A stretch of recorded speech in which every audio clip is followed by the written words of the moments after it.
Vijay stood on the balcony, looking out at a literal sea of people chanting his name. The roar was deafening, yet his mind drifted back to a quiet classroom in Chennai. He was once just a silent boy, mocked by his peers for his reserved nature. Even though his father was a respected film director, Vijay refused to take the easy path. He didn't want a legacy handed to him. He wanted to earn it. He attended countless auditions for minor roles, only to face the cold sting of rejection time and time again.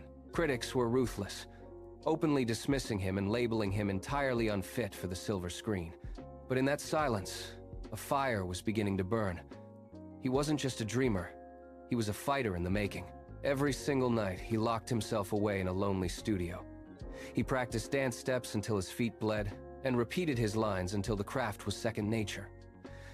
The breakthrough finally arrived with Gilly. Suddenly, the audience didn't just watch, they roared. One hit transformed into a decade of unprecedented blockbusters like Thalapathy and Leo. He's a symbol, not just an actor. He funded schools, paid for life-saving surgeries, and met his fans personally, looking them in the eye. He was their Thalapathy, the commander of their hearts.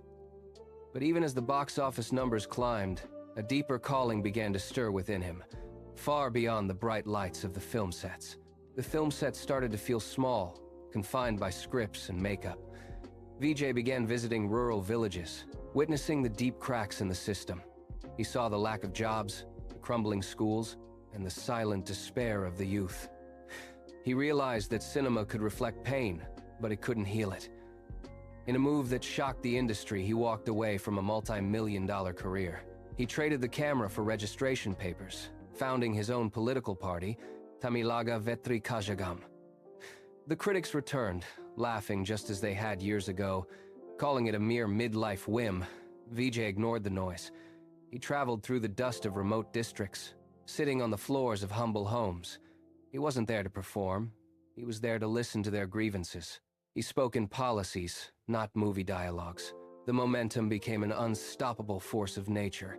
During his final campaign rally, under the sweltering sun, he stepped onto the massive stage. He didn't need a script or a grand entrance. He took the microphone, looked out at the thousands of faces, and simply said, "I am here to work, not to rule." The simplicity of his words carried more weight than any cinematic monologue. The state went to the polls with hope in their hearts. When the results finally flashed on the screens, the numbers were undeniable. It was a landslide victory that redefined the political landscape. The people had spoken, choosing a man who had proven his loyalty through years of quiet service.